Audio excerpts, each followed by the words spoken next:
السلام علیکم دوستو، آپ سب کو میرے چینل میں خوش آمدید۔ دوستو، ہم دلچسپ اسلامی معلومات کو قرآن و حدیث اور مختلف حوالوں کی مدد سے پیش کرتے ہیں، اس لیے ویڈیو کو اسکپ کیے بغیر اینڈ تک لازمی دیکھیں۔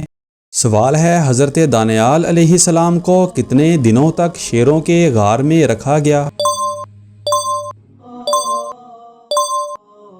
جواب، حضرت دانیال علیہ السلام کو ایک بادشاہ کے حکم پر شیروں کے غار میں ڈالا گیا تھا۔ یہ واقعہ باب الموجودہ عراق میں پیش آیا تھا، جہاں حضرت دانیال علیہ السلام ایک پاک نبی کی حیثیت سے اللہ کے دین کی تبلیغ کر رہے تھے۔ کہا جاتا ہے کہ حضرت دانیال علیہ السلام کے مخالفین جو بادشاہ کے قریبی درباری تھے ان سے حسد کرتے تھے۔ وہ حضرت دانیال علیہ السلام کی نیک سیرت اور بادشاہ کی حمایت سے ناخوش تھے، لہٰذا انہوں نے بادشاہ کو یہ مشورہ دیا کہ کوئی بھی شخص جو بادشاہ کے علاوہ کسی اور کی عبادت کرے اسے شیروں کے غار میں ڈال دیا جائے۔ حضرت دانیال علیہ السلام جو اللہ کے نبی تھے، اللہ کی عبادت کو ترک نہیں کیا اور اسی وجہ سے انہیں بادشاہ کے حکم پر شیروں کے غار میں ڈال دیا گیا۔ اللہ کی قدرت سے شیر حضرت دانیال علیہ السلام کو کوئی نقصان نہیں پہنچا سکے اور وہ 7 دنوں تک بحفاظت رہے۔ دوستو، کیا آپ جانتے ہیں کہ اگر کپڑے پر خون لگا ہو اور دھونے کے بعد بھی نشان باقی رہ جائے تو کیا حکم ہے؟ اور آیت الکرسی کو کس وقت پڑھنے سے فائدہ نہیں بلکہ نقصان ہوتا ہے؟ دوستو، یہ ایسے سوالات ہیں جن کا جواب جاننا ہر مسلمان کے لیے ضروری ہے۔ ان سوالوں کے جوابوں کو جاننے کے لیے ویڈیو کو اسکپ کیے بغیر اینڈ تک لازمی دیکھیں۔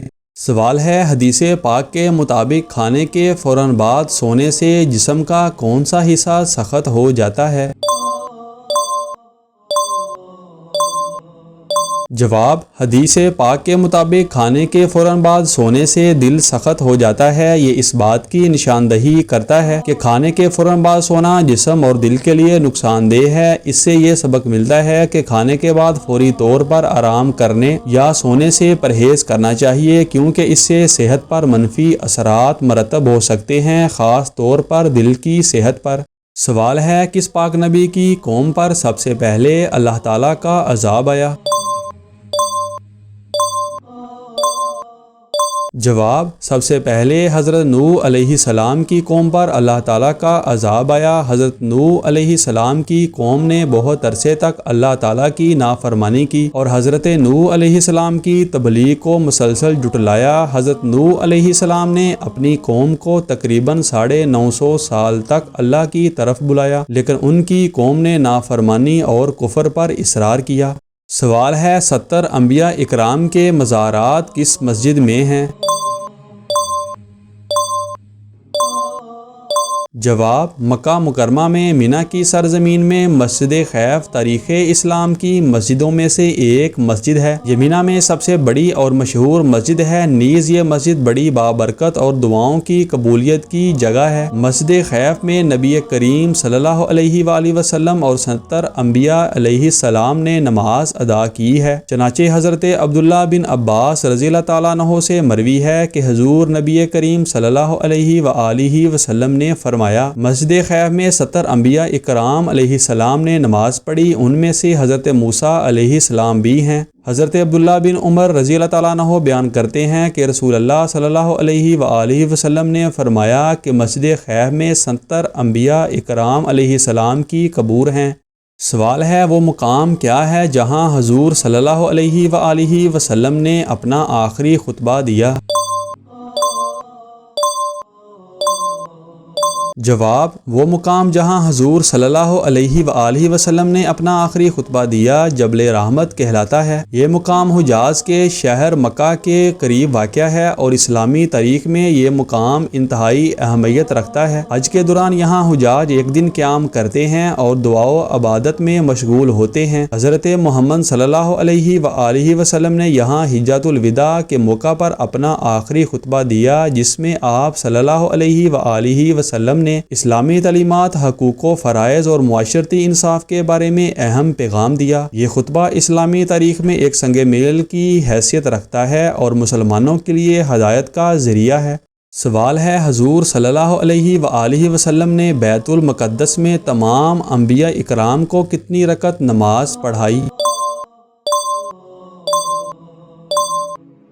جواب: حضور صلی اللہ علیہ وآلہ وسلم نے بیت المقدس میں تمام انبیاء کرام کو 2 رکعت نماز پڑھائی۔ یہ واقعہ اسلامی تاریخ میں بہت اہم ہے۔ یہ واقعہ معراج کی رات پیش آیا جب حضور صلی اللہ علیہ وآلہ وسلم کو اللہ تعالیٰ نے اپنی قدرت کے مظاہر دکھائے اور آپ صلی اللہ علیہ وآلہ وسلم کو انبیاء کرام کی امامت کرنے کا شرف عطا کیا۔ اس وقت آپ صلی اللہ علیہ وآلہ وسلم نے انبیاء کرام کی موجودگی میں 2 رکعت نماز پڑھی، جس کا مقصد اس بات کی نشاندہی کرنا تھا کہ آپ صلی اللہ علیہ وآلہ وسلم تمام انبیاء کرام کے سردار ہیں۔ سوال ہے، کس سورہ میں کہا گیا ہے کہ اللہ کی راہ میں شہید ہونے والوں کو مردہ نہ کہو؟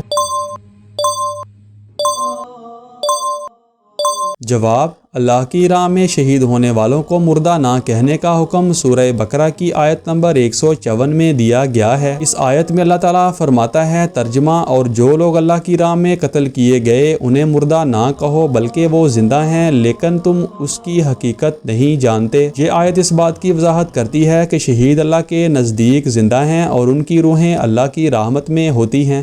سوال ہے، اگر کپڑے پر خون لگا ہو اور دھونے کے بعد بھی نشان باقی رہ جائے تو کیا حکم ہے؟